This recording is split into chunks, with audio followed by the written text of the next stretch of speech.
Che cosa stai ballando? Perché ti dimeni così? Non ha nessun senso, stai calmo, ma la senti la musica? Probabilmente no. 널 품에 안은 채로 눈을 뜨게 해줘 전부 너라면 yes I do 그 얘기들 난 적당히 맘을 주는 게그 얘기들 난 적당히 빠져있는 게 내가 그려둔 빅 picture 그 속에 나 갇혀 그칠할 수 없는 나의 drama. Ben ritrovati, io sono Silvia e questo è Drama Compass, il programma di cui non sapevate di avere bisogno. Per questa puntata torniamo in Thailandia a guardarci un BL. Vi ricordate che l'ultima volta che avevamo guardato un BL era stato Atots, A Tales of a Thousand Stars, una storia, un dramma in cui la componente, diciamo, di amore era un pretesto per fare un discorso in realtà molto più complesso. Bene, per questo episodio andiamo a vederci Why Are You? Niente, tutto questo proprio zero, è tutta sugna qua, è tutta cicciosità, si torna a un BL vecchio stampo, un po' alla Lovely Writer, un po' alla Together, ma molto più spinto, cioè qua il dubbio che avevamo in Together da dire ma ci fanno perché insomma fanno l'università e si guardano malapena addosso, qua ce lo tolgono piuttosto in fretta. Ecco, parliamo di Why Are You, che per questi motivi e non solo chiaramente è un 18+, ma vabbè, una sola stagione da 13 episodi.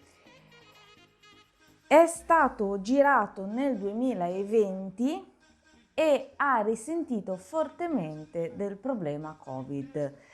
Tant'è che a un certo punto compare anche un disclaimer che spiega come la ripresa è stata modificata, le riprese sono state fermate dalla pandemia e che quindi c'è stato un rimaneggiamento nella trama proprio per seguire le nuove disposizioni.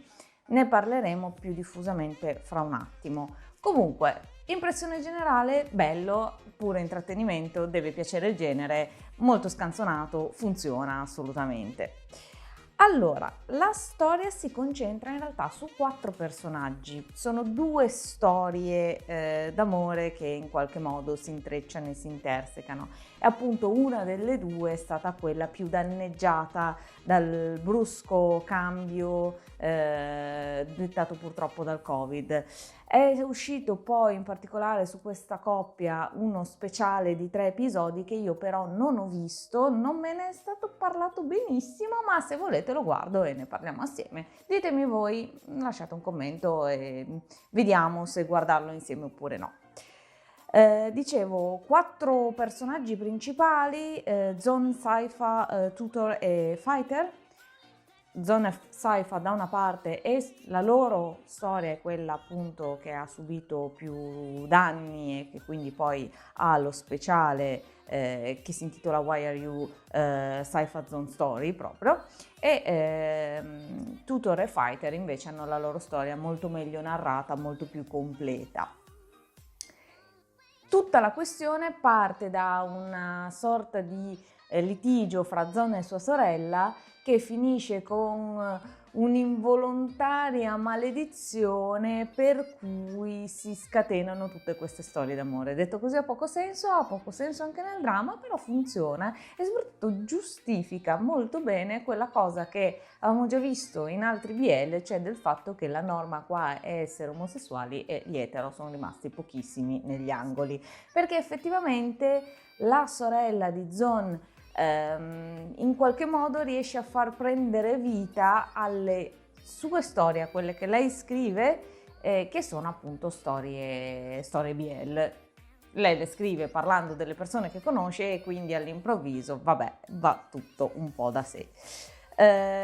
Quindi molta della trama gira intorno a chiedersi se stanno vivendo dentro un romanzo, se questa è la vita vera, perché la vita vera non è come un romanzo, e tutto questo lo dicono dentro una delle storie più patinate che potete vedere.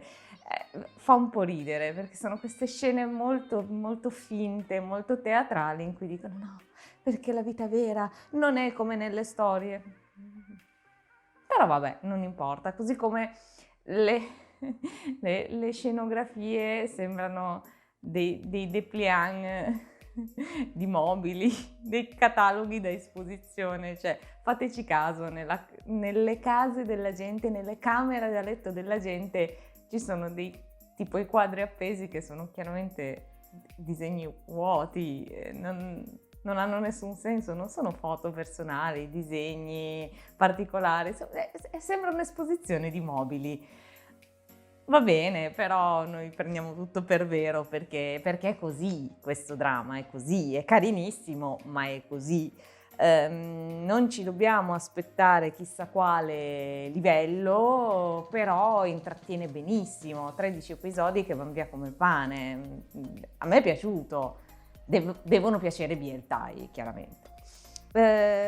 Forse una delle cose che mi è piaciuta di più in realtà è come è stata trattata la differenza fra le due coppie. Vanno a due velocità diverse e soprattutto verso la fine, insomma, capiamoci, non è che si possa parlare di colpi di scena in questo tipo di dramma e quindi non è che vi sto facendo grossi spoiler, ma verso la fine, essendo appunto andati a due velocità diverse, si vede bene questa cosa, si vede la differenza fra chi ne ha già passate un po' e chi invece no. Questa è stata, secondo me, gestita benissimo ed è veramente, veramente carina come cosa.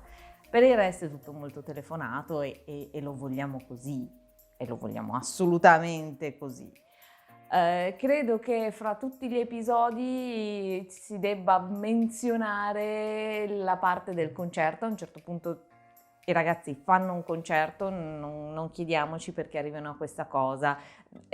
Assomiglia tanto a Together in alcuni momenti, ma tanto. Comunque sono già di nuovo lì che suonano e che cantano. C'è questo concerto a episodio 8 che per me è stato veramente una montagna russa di emozioni, perché da una parte è girato in una qualità bassissima, per cui a un certo punto non riesci neanche a capire se stonano o se è solo l'audio che è pessimo. E poi però hanno l'idea geniale di fare questo concerto di beneficenza con degli sponsor e lì si pigliano la libertà di nominare e citare tutti gli sponsor del dramma con una scena in cui fanno finta che siano gli sponsor di questo concerto di beneficenza e quindi ti sciorinano tutti questi marchi, tutte queste cose a cui devono fare pubblicità in questa maniera poco dolorosa e poco invasiva, perché ci sta con la trama e l'ho trovato un colpo di genio. Poi però non so che cosa abbiano combinato col montaggio, ma sta di fatto che io penso che abbiano detto agli attori e alle comparse dimenatevi e poi abbiano scelto la canzone da montarci sopra dopo, per cui vedi questa gente che si dimena tantissimo, ma poi in realtà hanno scelto una canzone relativamente tranquilla sopra. Più che altro non c'è una sezione ritmica, non decente almeno, e quindi ti viene da guardarle e dire che cosa stai ballando? Perché ti dimeni così? Non ha nessun senso, stai calmo, ma la senti la musica? Probabilmente no, però è stato montato male. Questa scena del concerto è forse quella che mi ha lasciato più perplessa, per il resto è stato super godibile, super carino, quindi mi è piaciuto molto. Altra nota di merito è senza dubbio la colonna sonora, perché in questo BL siamo davanti a una colonna sonora decisamente più elaborata, decisamente più complessa, ci sono più pezzi. Avevamo già parlato di come di solito nei BL ce n'è uno ossessivo che torna compulsivamente. Qui sì, ci sono pochi pezzi che tornano in modo ossessivo e che quindi ci ricordano questo BL, ma non è proprio solo uno. Ho comunque scelto alla fine della fiera di farvi ascoltare Is This Love, che è forse il principale, ma questa volta si può andare a dare un'occhiata anche agli altri pezzi perché ne tornano diversi, ne tornano parecchi e sono veramente tutti molto carini, godibili e è stato, dal punto di vista musicale mi è piaciuto, ripeto, non dal punto di vista della gestione dell'audio che di nuovo ogni tanto fa delle cose strane e i volumi non sono tanto ben organizzati, ma vabbè, ma proprio dal punto di vista della colonna sonora, della OST, mi è piaciuta. Ripeto, ho comunque scelto per farvi ascoltare Is This Love di Tommy Zara, che fra tutti i pezzi resta il più, quello che ci evoca di più questo Why Are You. Consigliatissimo, ricordatevi che qui però si vede un po' più di carne esposta. Ascoltiamoci la canzone. Iscriviti, attiva la campanella, lascia un like, un commento, seguici su Instagram e su TikTok.